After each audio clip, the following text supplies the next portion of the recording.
va partager quelque chose au sujet de la divinité de Jésus. Dès le départ, j'aimerais dire que Jésus est le Dieu d'Israël. Et pour nous qui ne sommes pas juifs, ça n'a pas beaucoup de sens, ce genre de phrase-là. C'est pour cela que c'est important, pour nous qui ne sommes pas juifs, souvent de méditer sur l'histoire d'Israël, de lire ce que le Dieu d'Israël faisait, pour qu'on comprenne que c'est le même Jésus et qu'il peut faire les mêmes choses. Et par rapport à Israël, lorsqu'ils sont sortis d'Égypte, ils étaient le seul peuple à la surface de toute la terre qui n'avait pas de roi physique. Le roi d'Israël, c'était Yahweh, c'était Dieu lui-même. Et les nations qui étaient autour le savaient, les peuples qui entouraient Israël savaient. Israël était le seul peuple qui n'avait pas de roi physique. Donc lorsqu'on disait le roi d'Israël, il s'agissait de Dieu exclusivement. Pas d'une deuxième ou une troisième personne. Celui qu'on appelait le roi d'Israël dans toute l'histoire de la Bible, même dans le Nouveau Testament, dans la Nouvelle Alliance, on va lire. Le roi d'Israël, c'est Dieu lui-même. 1 Samuel 12, verset 10 à 12.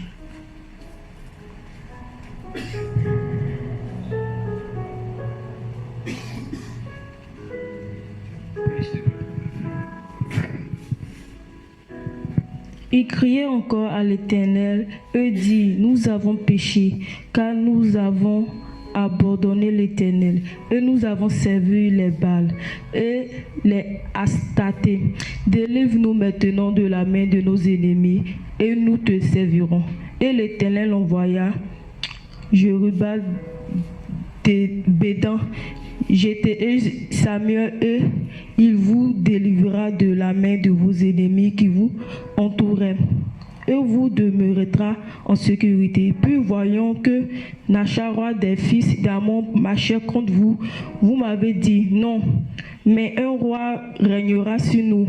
Et cependant l'Éternel, votre Dieu, était votre roi. Amen. Le verset 12, voici le Seigneur dit à Israël, parce que Nachak, roi des fils d'Ammon, marchait contre vous, vous m'avez dit non, on veut qu'un roi règne sur nous, alors que Yahweh, votre Dieu, était votre roi. Amen. Ici, si vous remarquez, il y a 3 mots qui ont été cités. Yahweh, Dieu et puis roi. Il ne s'agissait pas de 3 personnes distinctes. Et si le temps nous manquerait, mais si on prend depuis le livre de Genèse, Dieu, à chaque fois qu'il se présente toujours avec 3 noms, 3 mots. Mais il ne s'agit pas de 3 personnes distinctes. Quand il dit Yahweh, votre Dieu était votre roi, celui qui est leur Dieu, celui qui est leur roi, et celui qui est Yahweh. Et c'est lui, celui qui est le roi d'Israël. Ou encore le roi des Juifs. Jésus est le roi des Juifs. Et ce roi des Juifs là, depuis lors que Dieu a mis Saül sur eux, eh bien, c'est là que les problèmes ont commencé. La plupart des rois qui sont venus se sont mal comportés envers le Seigneur. Il n'y a pas un seul roi qui est venu et qui a été irréprochable à 100%. Il ne le pouvait pas parce qu'il était sous la loi de toute façon. La grâce n'était pas encore manifestée. Mais Israël savait que spirituellement, leur roi c'était Dieu, c'était Yahweh. Et même jusqu'au temps d'Hérode, malgré qu'ils étaient sous la captivité romaine, les Juifs, et non seulement les Romains et tous les peuples qui les entouraient, savaient que lorsque Israël partait à la synagogue, il partait adorer le roi d'Israël. Et chez les Juifs, on n'adorait pas une autre personne que Dieu, un autre être que Dieu lui-même. C'est Dieu seul qui était adoré. Jusqu'à aujourd'hui, c'est le cas.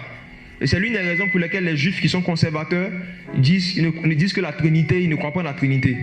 Parce que tel qu'expliqué, ils disent que c'est comme s'il y a 3 dieux. En même temps qu'ils disent que Jésus est le roi, en même temps ils disent que Jésus n'est pas Dieu. C'est bizarre. Alors que chez eux, les Juifs, celui qui est le roi, c'est Dieu. Donc si on attribue la royauté à quelqu'un, c'est qu'il est Dieu. Si on dit qu'il est le roi d'Israël, c'est qu'il est Dieu. Si on adore quelqu'un, c'est qu'il est Dieu. Voici l'une des raisons même pour lesquelles beaucoup de Juifs avaient un peu vomi le système protestant quand c'était sorti au début. Parce qu'ils ne comprenaient pas cette approche. Ils avaient l'impression que c'était un nouveau Dieu. Mais le Dieu dont la Bible parle, il est le roi d'Israël. Et il est le seul que les Juifs adorent. Donc maintenant, si on va dans Matthieu chapitre 2.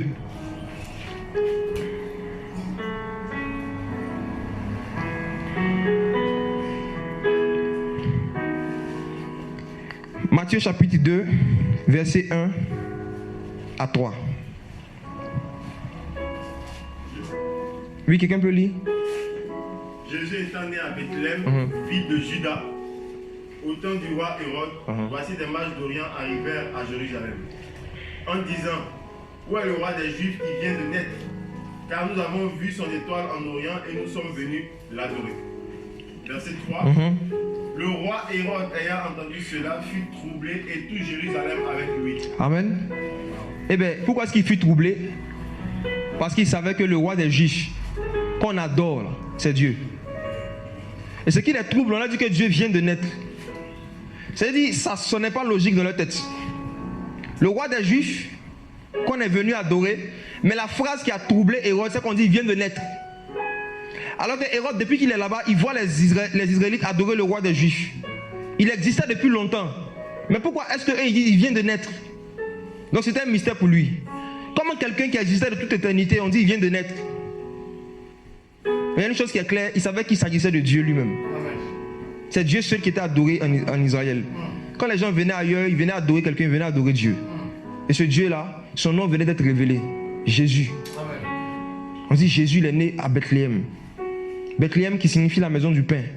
Et la maison du pain, c'est une image du royaume de Dieu. Là où le pain habite, là où la parole habite, le ciel.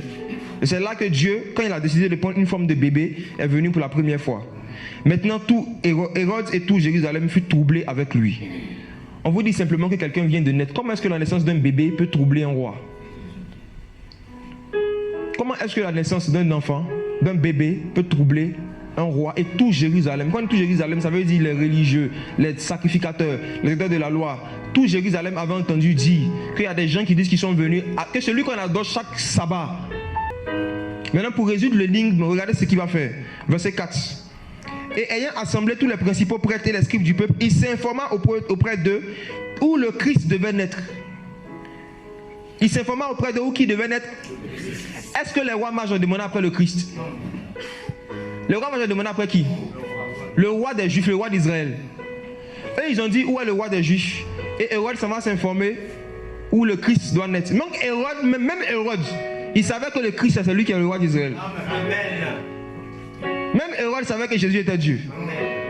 On ne lui a pas parlé de Christ ici. On dit roi d'Israël, qu'on est venu adorer. On parle de l'adoration là.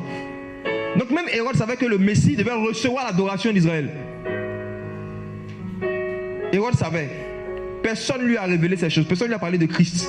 Hérode savait. Et toi, chrétien, chrétienne, est-ce que tu sais que le Christ que tu adores, c'est le roi d'Israël? Est-ce qu'on est conscient que le Christ, le Jésus qu'on adore là, c'est lui qui est le roi d'Israël? C'est le Dieu d'Israël, c'est le Dieu des Juifs. Et quand on va encore, c'est la suite même qui est intéressante, verset 5, il lui dit à Bethléem, ville de Judée, car voici ce qui est écrit par le prophète.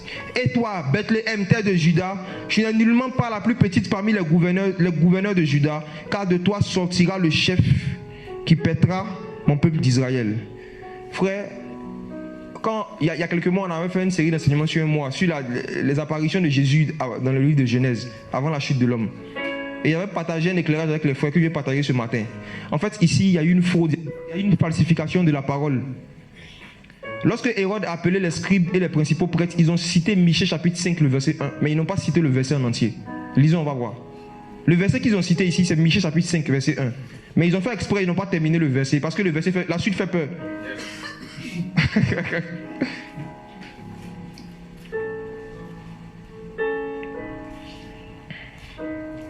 Michée chapitre 5, le verset 1.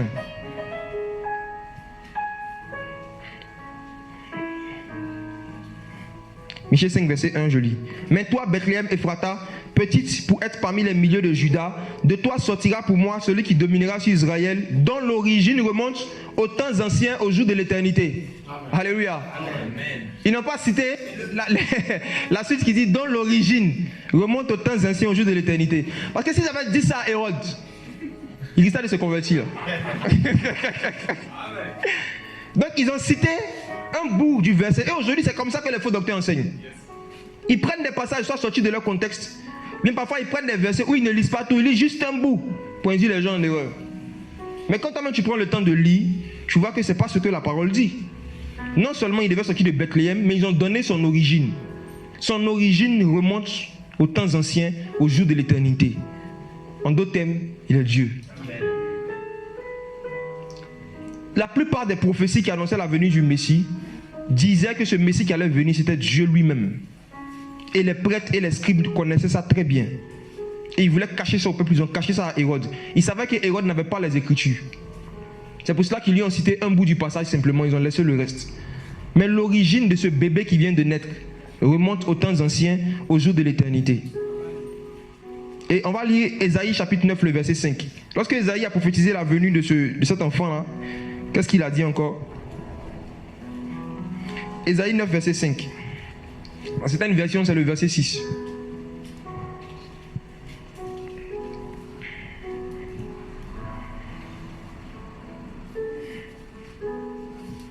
Il dit, Hérode, il savait que le Christ, c'est lui qui est le roi d'Israël. C'était clair dans sa tête. Maintenant, c'est son origine, c'est ça qu'il cherchait. De toute façon, on lui a dit.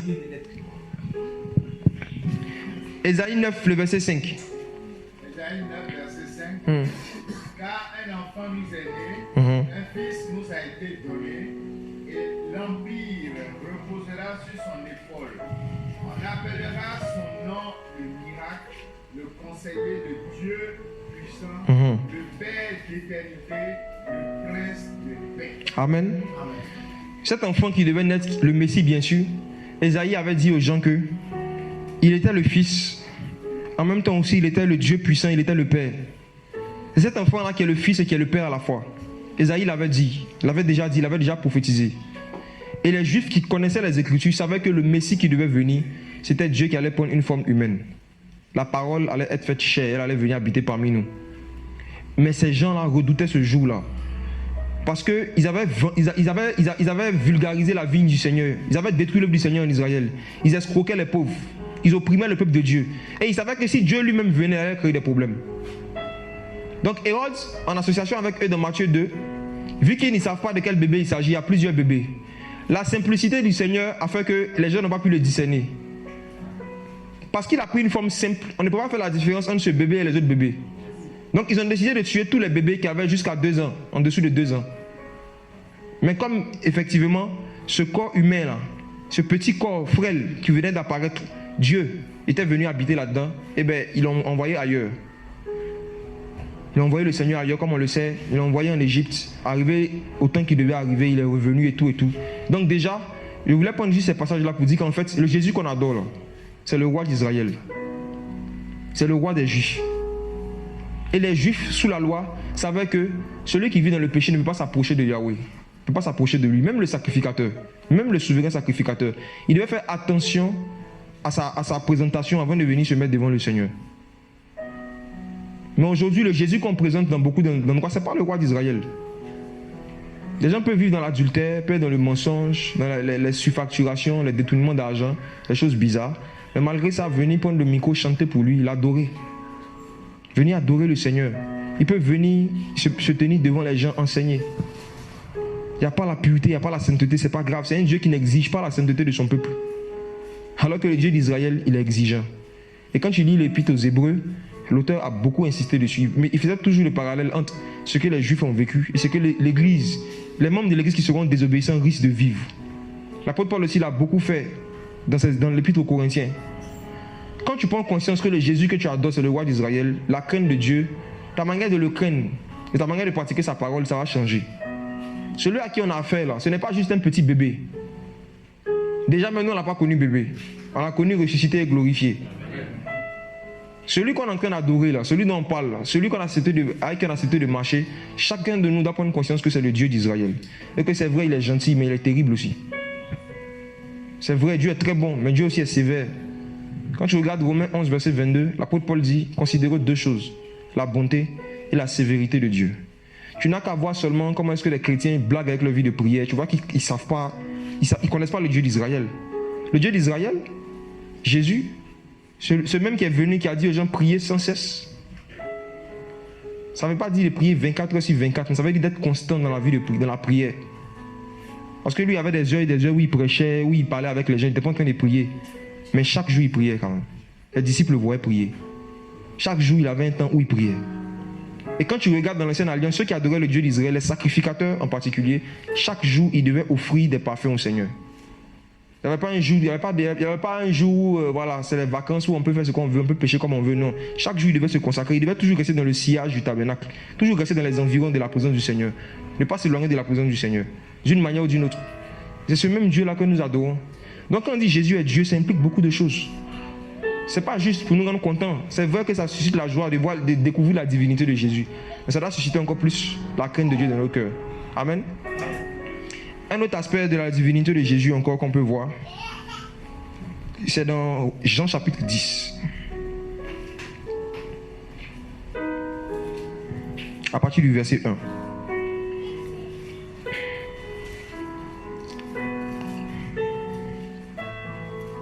Jean 10, à partir du verset 1. Je lis rapidement. En vérité, celui qui n'entre pas par la porte dans la bergerie des brebis, mais qui y monte par ailleurs est un voleur et un brigand. En vérité, je relis le verset 1. Celui qui n'entre pas par la porte dans la bergerie des brebis, mais qui y monte par ailleurs est un voleur et un brigand. Retenons ici au verset 1 que le Seigneur a cité la porte. C'est le premier élément. Verset 2, mais celui qui entre par la porte est le berger des brebis. Donc là, il parle de la porte, ensuite il parle du berger, n'est-ce pas? Ok. Le portier lui ouvre, les brebis entendent sa voix. Il appelle ses propres brebis par leur nom et il les conduit dehors. Il les conduit dehors, c'est-à-dire hors de la bergerie. Donc être conduit par l'esprit, c'est aussi aller dehors souvent. Et quand il fait sortir toutes ses brebis dehors, il marche devant elles et les brebis le suivent parce qu'elles connaissent sa voix. Mais elles ne connaissent pas la voix d'un étranger. Au contraire, elles fuiront loin de lui parce qu'elles ne connaissent pas la voix des étrangers. Jésus leur dit cette parabole, mais il ne comprit pas ce qu'il disait. Pourquoi il ne comprenait pas ce qu'il disait? Parce que Jésus est en train de leur dire de manière imagée qu'il est le Dieu d'Israël encore. On voit ça petit à petit. Il a parlé d'abord de la porte. Et le verset 7, Jésus donc leur dit, en vérité, je vous le dis, je suis la porte des brebis. Amen. Ça veut dire que la bergerie dont il parlait là, c'est lui-même qui est la porte. N'est-ce pas? Et les Juifs à qui il parlait savaient très bien que personne ne peut être omniprésent, c'est-à-dire dans différents endroits à la fois, si ce n'est Dieu seul. N'est-ce pas? Ok. Maintenant, il n'a pas dit une bergerie où lui-même il est la porte. Et lui-même après, il est le berger aussi. Comment il fait ça? On va lire la suite. Verset 7 d'abord, il dit, je suis la porte des brebis. Tous ceux qui ne sont pas venus avant moi sont des brigands et des voleurs. Mais les brebis ne les ont pas écoutés. Je suis la porte. Si quelqu'un entre par moi, il sera sauvé. Il entrera et il sortira.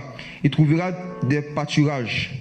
Le voleur ne vient que pour dérober, tuer, détruire. Mais moi, je suis venu afin que mes brebis aient la vie en abondance et qu'elles l'aient même en abondance. Aient la vie plutôt et qu'elles l'aient même en abondance. Je suis le bon berger.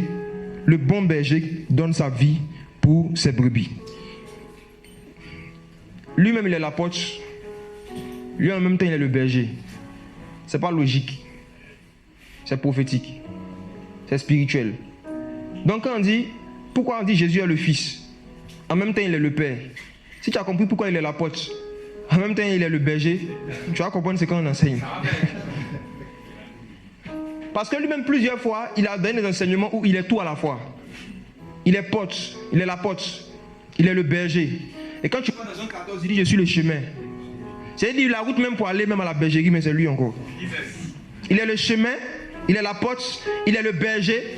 Et pour tout gâter, il est le portier. Amen. Il dit, c'est lui qui ferme, personne ne peut ouvrir. C'est ce qu'il a dit à Jean. Donc en fait, la parabole qu'il était de donner, il a dit, il est tout. La seule chose que nous sommes, on est brebis, c'est tout. Sinon, il est la porte, lui-même il est la maison, n'est-ce pas? On a le corps de Christ. Il est la bergerie, il est la porte, il est le portier, il est le berger.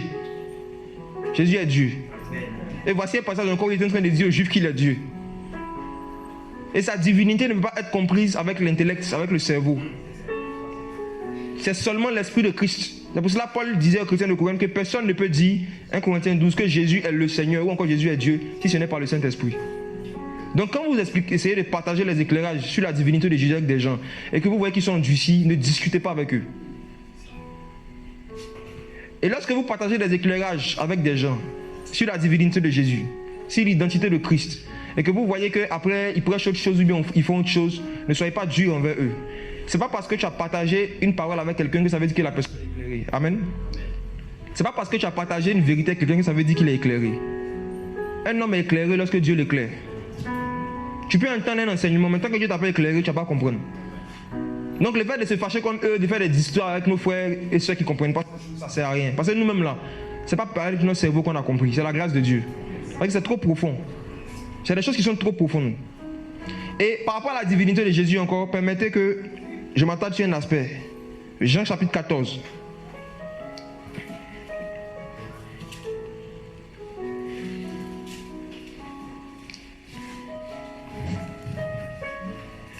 versets 2 à 6. Jean chapitre 14, versets 2 à 6. Je lis. Il y a plusieurs demeures dans la maison de mon Père. Si cela n'était pas, je vous l'aurais dit, je vais vous préparer une place. Quand je m'en serai allé et que je vous aurai préparé une place, je reviendrai et je vous prendrai avec moi, afin que là où je suis, vous y soyez aussi. Et vous savez où je vais, et vous en connaissez le chemin. Thomas lui dit, Seigneur, nous ne savons pas où tu vas, comment donc pouvons-nous en savoir le chemin? Jésus lui dit, je suis le chemin, la vérité et la vie. Personne ne vient au Père que par moi. Amen. Amen. Voici un passage, le verset 6, où le Seigneur a dit clairement qu'il est Dieu. Mais ça l'aide de ne pas être clair. Tant que Dieu nous a pas éclairé, n'est-ce pas? Que Dieu nous éclaire ce matin.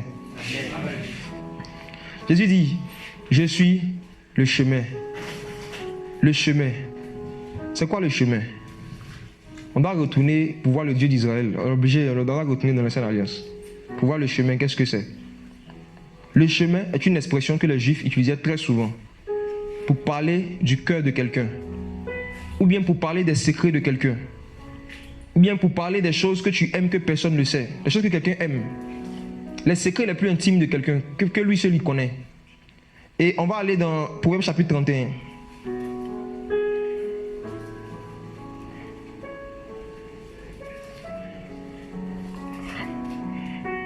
Proverbe 31, versets 1 à 3. Le chemin. Je lis Proverbe 31, versets 1 à 3. Les paroles du roi Lémuel, la prophétie par laquelle Samuel l'instruisit.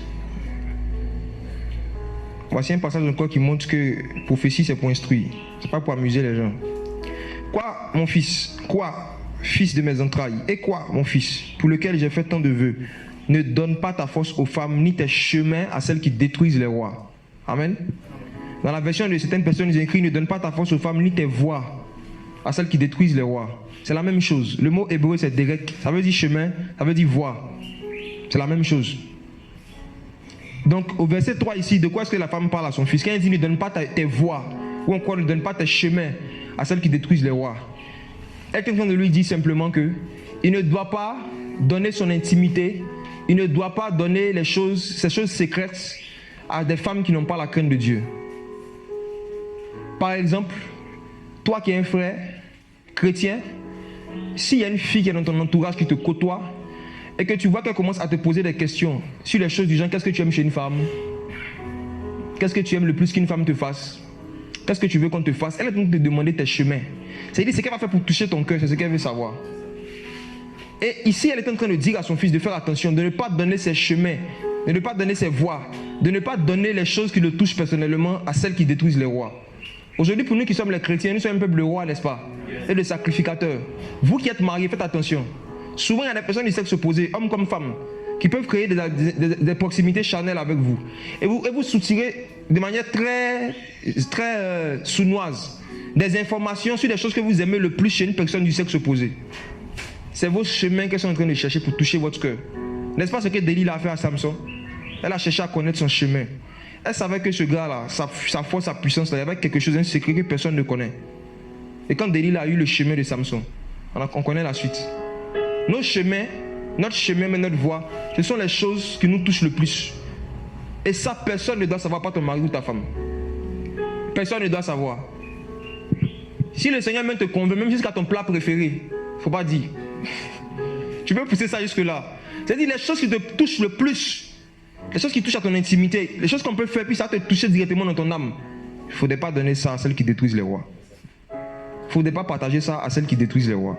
Vous les femmes, ne donnez pas ça à ceux qui détruisent les princesses et puis les reines. Ils sont pleins d'Abidjan. Ils vont venir, grosses voitures, grosses lunettes, gros ventre, tout gros. Venez vous impressionner. Commencez à causer avec vous. Ah, tu es chrétienne? Ah, moi aussi. Et ça va commencer petit à petit. Il y en a même qui vont plus loin. Quand je méditais sur ce passage, le Seigneur m'a montré une vision d'un frère marié à qui une femme qui est censée être une sœur, en train de lui demander, toi, qu'est-ce que tu aimes le plus quand ta femme te fasse? Et lui, dans la vision, tout naïvement, comme un poulet, il a commencé à dire, oui, moi j'aime quand il fait ça, il fait ça. Alors qu'en fait, elle avait un plan derrière la tête. Et ce qu'il a dit, elle a commencé à lui faire ça, il a commencé à tomber amoureux d'elle. Ne donnez pas vos chemins à celles qui détruisent les rois. Ne donnez pas nos chemins à ceux qui détruisent les reines. Donc en fait, le chemin, c'est ce qu'il faut faire pour toucher le cœur de la personne. Donc de la même manière que nous les hommes, on a notre chemin, on a nos chemins, Dieu a son chemin. Il y a quelque chose qu'il faut faire pour toucher directement la vie, pour toucher directement le cœur de Dieu. Il y a quelque chose à faire pour toucher le cœur de Dieu directement. Et avant la chute de l'homme, avant que l'homme pêche, l'homme connaissait le chemin qu'il faut emprunter pour toucher le cœur de Dieu. Ce qu'il faut faire, les choses que Dieu aime le plus, les choses qui touchent le plus le cœur du Seigneur, Adam connaissait. Mais quand il a péché, qu'est-ce qui s'est passé? Genèse chapitre 3.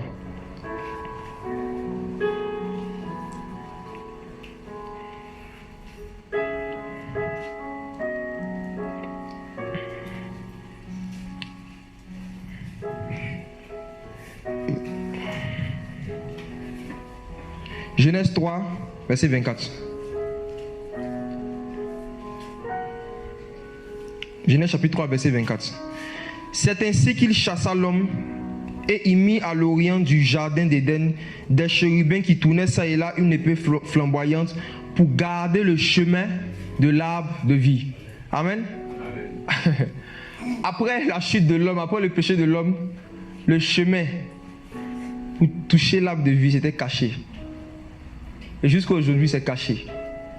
Personne ne connaît si ce n'est celui à qui le Fils veut le révéler. Le chemin pour toucher l'arbre de vie, pour pouvoir toucher la vie, pour toucher directement le cœur du Seigneur. Parce que cette table encore, c'était Christ. C'était Christ. Et nous aussi, quand on vient en Christ, dans Somme 1, on dit qu'on est comme des arbres plantés près d'un courant d'eau, n'est-ce pas? Amen. Et l'arbre par excellence, d'abord, c'est Jésus lui-même. Pour pouvoir toucher son cœur, le chemin qu'il faut pour toucher son cœur, ça a été caché à cause du péché. Et depuis lors, la plupart des gens qui marchaient avec Dieu, comme on va le voir tout à l'heure, à l'instar de Moïse, malgré les miracles qu'ils expérimentaient, malgré la fidélité de Dieu qu'ils expérimentaient, malgré qu'ils entendaient la voix de Dieu, ils savaient qu'il y avait un aspect du Seigneur, de la personnalité du Seigneur qu'ils n'avaient pas encore expérimenté. Qu'est-ce qu'il fallait faire pour toucher le cœur de Dieu même? Ils ne savaient pas. Et dans Exode chapitre 32, l'histoire du veau d'or comme on connaît, les Juifs ont commencé à adorer le veau d'or et tout. Moïse était sur la montagne, en train de converser avec Dieu pendant 40 jours. Et à un moment, Dieu lui dit, va voir ce que ton peuple est en train de faire en bas là. Moïse va, il voit les gens en train de se prostituer. Il s'est mis en colère, il a cassé les pierres qu'il a reçues et il est remonté encore sur la montagne. Et quand il est remonté cette fois, il a parlé avec le Seigneur et tout ça. Quand tu arrives dans Exode chapitre 33, Dieu a commencé à dire à Moïse que vous allez continuer votre chemin, mais moi-même, je ne vais plus marcher avec vous. Je vais envoyer un ange qui va faire tout ce que je fais lorsque je suis présent. Moi-même, je ne serai pas là à cause de votre rébellion, à cause de votre incrédulité. Si je viens, je vais vous consumer. Mais je vais vous envoyer un ange quand même, qui va faire les miracles, qui va chasser vos ennemis devant vous. Mais Moïse aimait tellement Dieu. Il ne voulait pas continuer de marcher sans Dieu, même s'il y avait miracle. Il ne voulait pas continuer cette marche-là sans Dieu lui-même. Dans Exode 33, il a décidé d'arrêter la marche. On dit qu'il a mis une tente d'assignation à l'extérieur du camp. Et il a dit, tous ceux qui veulent se repentir, ils n'ont qu'à venir. Il a commencé à exhorter ses frères et sœurs à ne pas continuer cette marche-là, alors qu'on sait que le cœur de Dieu est blessé. Et il s'est arrêté. Et maintenant, après, il a eu une conversation avec Dieu. Allons, dans Exode 33. Quand il a poussé les gens à la repentance, après avoir poussé le peuple à la repentance, il est venu maintenant faire une doléance au Seigneur. Exode 33, versets 12 à 13.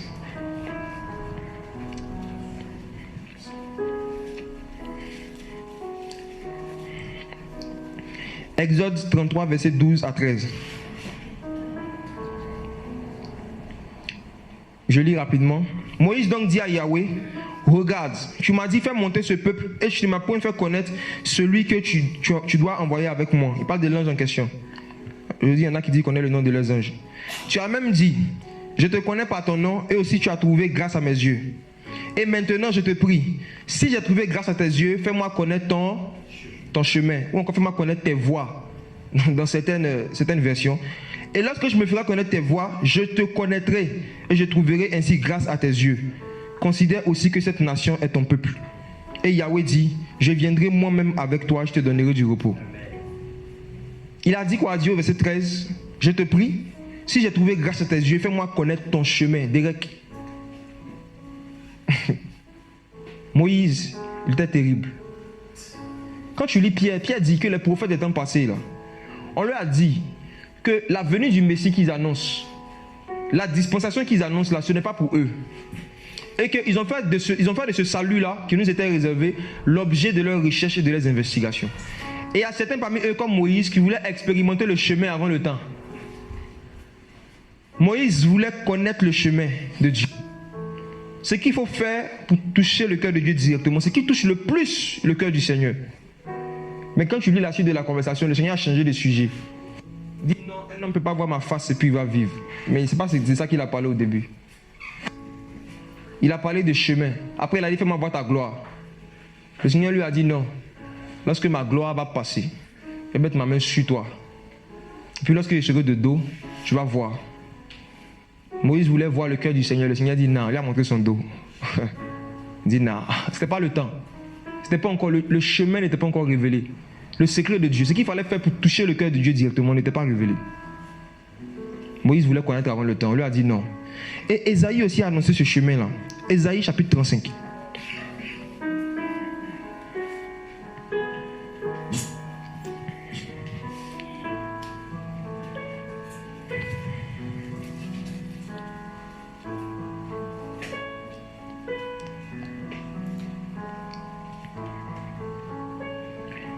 Ésaïe chapitre 35, le verset 4, du verset 4 au verset 8. Je lis. Dites à ceux qui ont le cœur troublé, prenez courage et ne craignez plus. Voici votre Dieu, la vengeance viendra, la rétribution de Dieu. Il viendra lui-même et il vous délivrera. Amen. Donc celui qui est venu, c'est Jésus. Il viendra lui-même. Dieu lui-même. Alors les yeux des aveugles seront ouverts. C'est Jésus. Les oreilles des sourds seront débouchées. Jésus. Les boiteux sauteront comme un cerf. La langue du muet chantera en triomphe. Car des eaux jailliront dans le désert et des torrents dans le lieu solitaire. Tout ça c'est Jésus. Et on dit que c'est quand Dieu lui-même va venir qu'il va faire ça. Et les lieux secs deviendront des étangs, et la terre desséchée deviendra des sources d'eau. Et dans les repères où des dragons faisaient leur gîte, il y aura un parvis à roseaux et à joncs. Il y aura là une grande route, un chemin qu'on appelle le chemin de sainteté. Amen. Celui qui est souillé n'y passera pas. Mais il sera pour eux seuls, ceux qui marcheront dans ce chemin. Et les insensés ne s'y égareront pas. C'est pour cela que le Seigneur a dit, je ne vais pas perdre une seule des brebis que tu m'as confiées. Il dit même les insensés ne vont pas s'égarer dans ce chemin-là. Là, il n'y aura point de lion et aucune des bêtes qui ravissent les autres y montera et ne se trouvera, mais les rachetés y marcheront. Verset 10, ceux pour qui Yahweh, c'est-à-dire Dieu lui-même aura payé la rançon, retourneront et viendront en Sion avec chant de triomphe. Une joie éternelle sera sur leur tête. Ils obtiendront la joie et l'allégresse, la douleur et les gémissements s'enfuiront. Amen. Amen. Le verset 8, Ésaïe aussi a parlé de ce chemin-là. Il appelait le chemin de sainteté.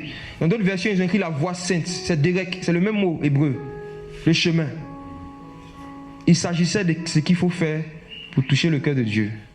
Et quand le cœur de Dieu est touché, le Seigneur te montre toi ce qu'il faut faire pour marcher jusqu'à ce que tu rentres dans la vie éternelle. Amen. Le Seigneur te montre ce que tu dois faire pour rentrer, pour manger l'arbre de vie, là, pour rentrer dans la vie éternelle. Le chemin. Mais ce chemin-là, les prophètes en ont parlé plusieurs. Le temps manque, on pourra prendre plusieurs versets pour en parler. Les prophètes ont annoncé ce chemin-là, mais il n'était pas encore manifesté. Et la manière dont le Seigneur a demandé à Moïse de disposer les éléments dans le tabernacle, par lieu saint, le saint des saints, le Seigneur a fait de sorte à ce qu'il y ait un voile lourd, très épais, qui séparait le lieu saint du saint des saints. Et ce voile-là, dans un autre passage encore, on dit que c'était la chair de Christ. C'était Christ encore. Et il y a un passage en particulier qui me plaît dans Hébreux chapitre 9. Par rapport au chemin qui menait entre le lieu saint et le saint des saints.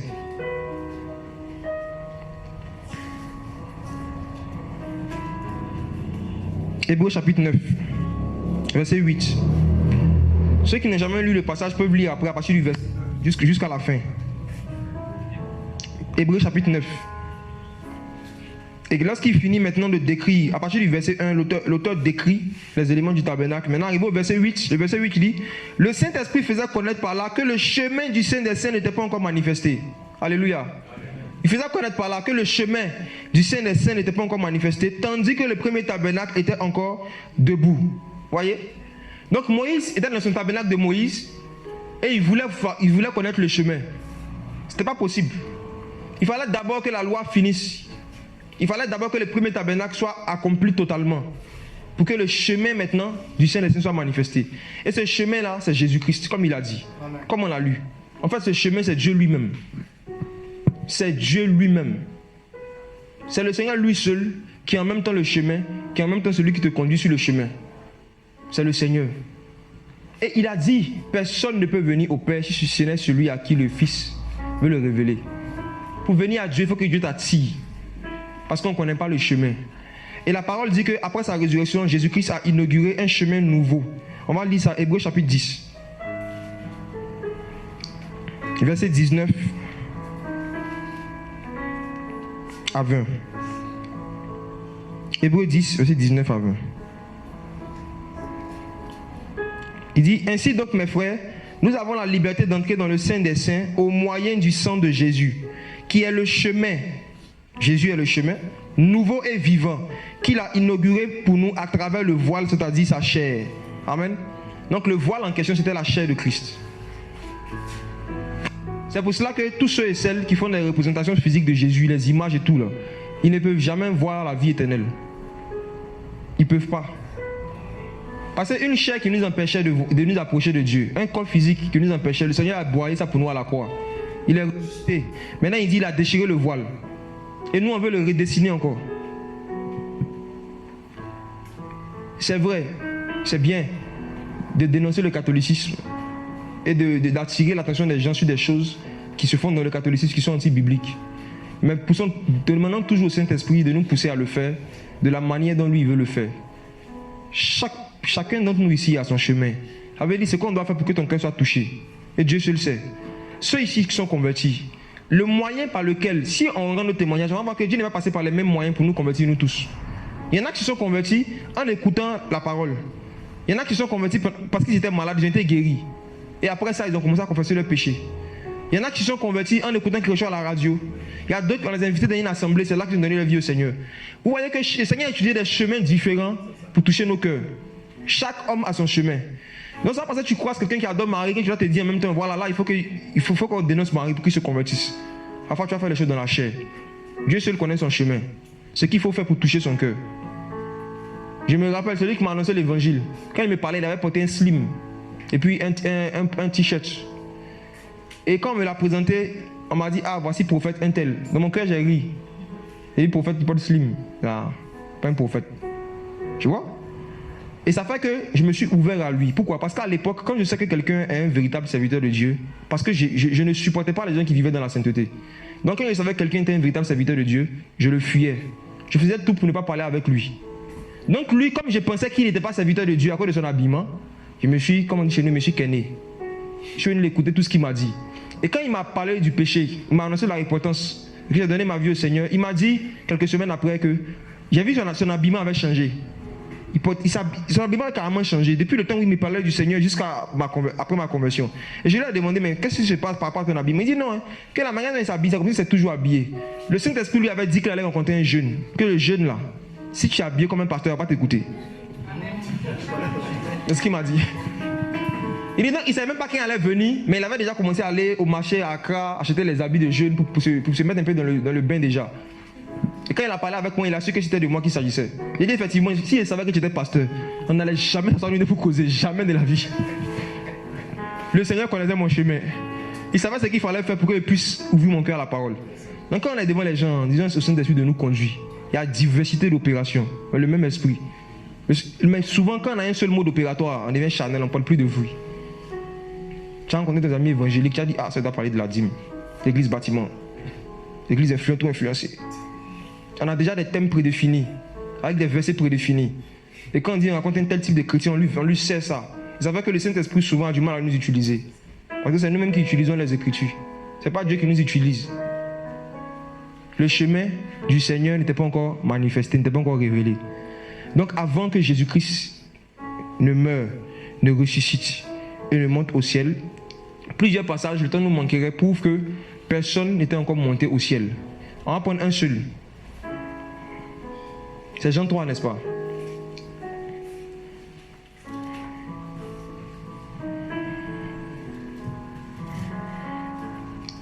Jean chapitre 3.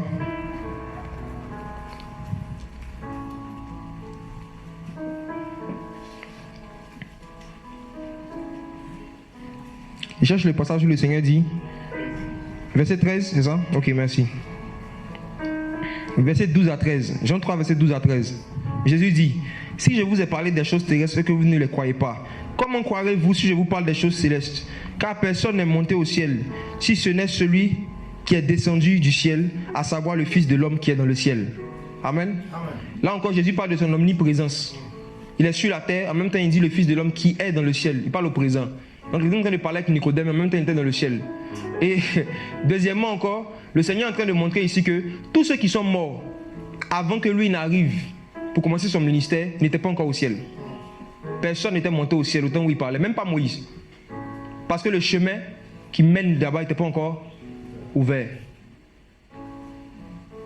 Tant que la chair de Jésus n'était pas encore ouverte, sa chair était le voile, sa crucifixion qui a ouvert. C'est pour cela qu'à sa mort, la Bible dit qu'il y a beaucoup de saints qui sont sortis de leur tombeau. Et que les gens, les juifs les ont vus. Ils ont déchiré, le voile était vraiment déchiré. Quand on dit le voile est déchiré, comprenons que c'est la chair du Seigneur. La déchirure de sa chair là, c'est ça qui nous a montré le chemin. C'est-à-dire, ce qu'il fallait faire pour toucher le plus le cœur du Seigneur, il fallait que quelqu'un qui est sans péché, sans tache, ni rien de semblable, se donne un sacrifice pour le monde entier. Voici le chemin. Qui parmi nous ici pouvait faire ça? Personne. Il n'y avait personne dans le ciel, sur la terre, sous la mer, qui était capable de faire ce sacrifice-là. C'est ce qu'il fallait faire pour toucher le cœur de Dieu. Quand le Seigneur a dit l'obéissance vaut mieux que les sacrifices, ça encore c'était prophétique. Les sacrifices dont il parlait des sacrifices d'animaux. L'obéissance dont il parlait du sacrifice du Fils. Parce que c'est par l'obéissance que le Fils a manifesté jusqu'à la mort de la croix. C'est ça qui a fait que nous, on est agréable à Dieu. Donc il est en train de dire indirectement, le sacrifice vaut mieux que les sacrifices. Donc le chemin en fait là, pour toucher le cœur du Seigneur, que Jésus nous a montré, c'était quoi? La mort. Et je vous assure, nous aujourd'hui qui sommes les membres du corps de Christ, il n'y a rien qui touche le plus le cœur du Seigneur lorsqu'on essaie de mourir en nous-mêmes. La chose qui touche le plus le cœur de Dieu, c'est lorsqu'on accepte de faire les sacrifices qu'il nous demande de faire. Lorsqu'on accepte de faire les sacrifices qu'il nous demande de faire. Et le Fils nous a montré l'exemple, le modèle. L'obéissance à mort. C'est ça qui touche le cœur du Père. Voici le chemin. Ceux et celles qui veulent marcher avec Jésus, qui veulent être ses disciples, souvenez-vous qu'il a dit, si quelqu'un ne renonce pas à lui, il ne peut pas être mon disciple. Vous, qui n'êtes pas prêts à prendre des décisions par rapport à des péchés que vous pratiquez de manière consciente et volontaire, vous, qui n'êtes pas prêts à renoncer à certaines choses auxquelles le Seigneur vous demande de renoncer, sachez que vous n'êtes pas sur le chemin actuellement. Vous ne marchez pas sur la voie sainte. Vous n'êtes pas en train de marcher sur le chemin de la sainteté. Parce que ce chemin-là, c'est le chemin du renoncement à soi et de la croix. C'est ça qui touche le cœur de Dieu. Dieu aime quand on chante pour lui, oui. Dieu aime qu'on prie, oui. Dieu aime quand on aille évangéliser, oui. Le Seigneur aime ça. Mais ce n'est pas ça qui est son chemin. Son chemin là, c'est l'obéissance du Fils. C'est notre obéissance. Lorsque Dieu nous demande de faire quelque chose. Et Jésus, en tant qu'homme, disait très souvent, je ne fais pas ma propre volonté. Je fais la volonté de celui qui m'a envoyé. Il dit, le Fils ne fait rien de lui-même. Mais ce qu'il va faire au Père, il le fait pareillement. Lorsqu'on regarde comment Jésus faisait et qu'on imite Jésus, on touche le cœur de Dieu. Voici son chemin. Et ce que le Seigneur a toujours demandé des hommes, c'était l'obéissance. Depuis le début, ce n'était pas autre chose. Et quand on laissait ça, et puis quand on faire autre chose, on ne touchait pas le cœur du Seigneur. Et quand tu n'es pas sur ce chemin-là, tu es en danger. Parce que quand on a lu Ésaïe 35, on dit, c'est sur ce chemin-là que les bêtes ne peuvent pas venir. Ça veut dire les démons, on ne peut pas... Sorciers, tout ça là, c'est là que tu as la victoire sur eux. Quand tu es sur ce chemin-là, ils ont peur de la croix. C'est à la croix qu'ils ont été dépouillés en spectacle. C'est à la croix qu'ils ont été livrés publiquement. C'est l'obéissance du Fils, c'est ça qui les a dépouillés, ça les a rendus impuissants. Donc la meilleure manière de lutter contre les sorciers, c'est d'obéir à Dieu. C'est la sanctification, c'est pas la prière de combat. Alléluia. Amen. Le meilleur remède contre les sorciers, c'est pas les prières. Si tu as sommeil la nuit, dors. Ne croyez pas aux gens qui disent qu'il faut se lever à certaines heures pour combattre, sinon tu peux t'attaquer. C'est faux.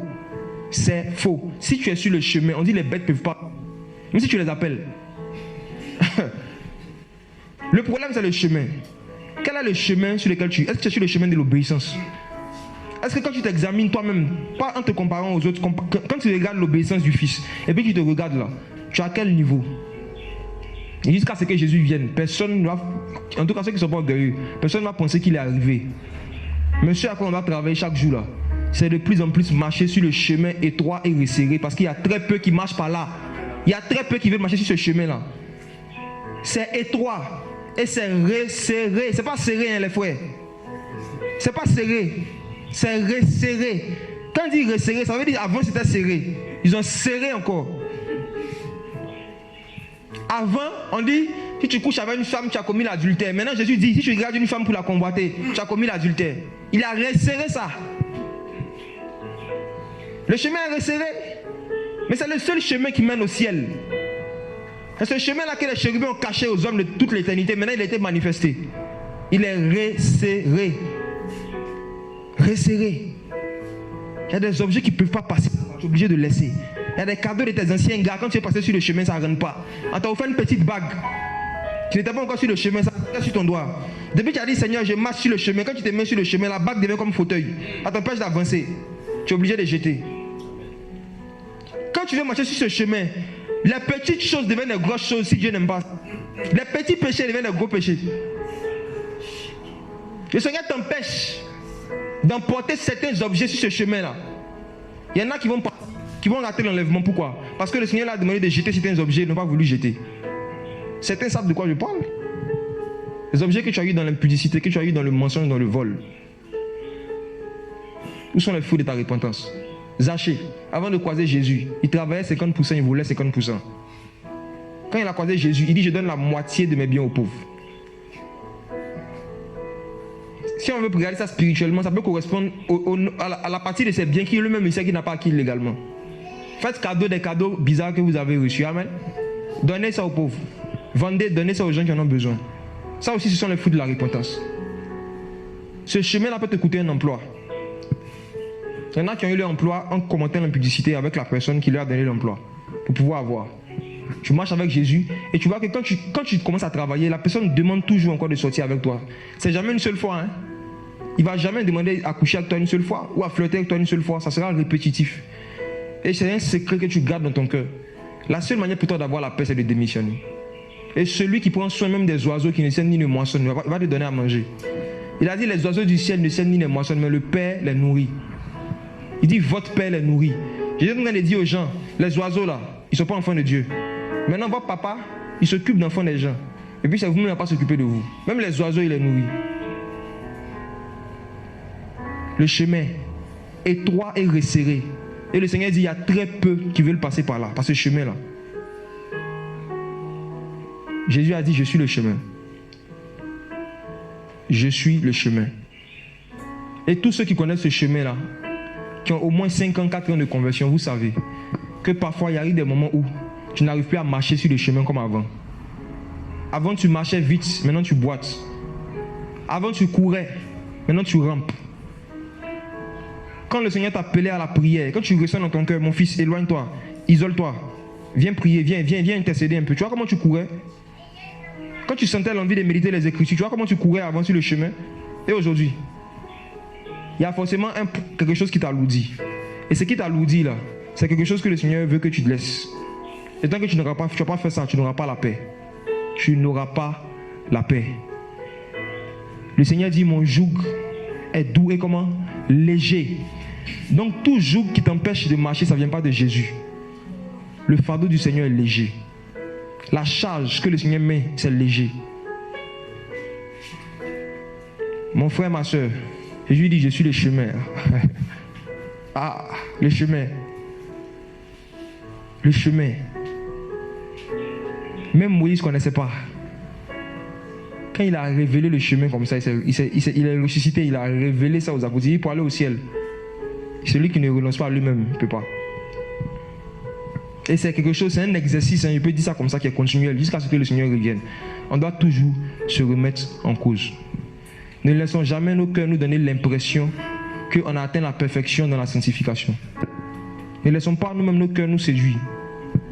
Constamment, remettons-nous en cause devant le Seigneur par rapport au caractère, par rapport à nos manières de faire, par rapport à des attitudes charnelles qu'on a, des pensées qu'on a, même de certains projets qu'on a. Acceptons souvent que le Seigneur nous dise, se mette devant certains de nos projets. Ça va nous aider à rester sur le chemin, sur le droit chemin. Même les païens appellent ça le droit chemin. Donc les choses gauches, là, on ne fait pas ça là-bas. Non. Le droit chemin. Amen. Amen. Donc voici un peu ce qu'il y avait à cœur de partager concernant la divinité de Jésus-Christ.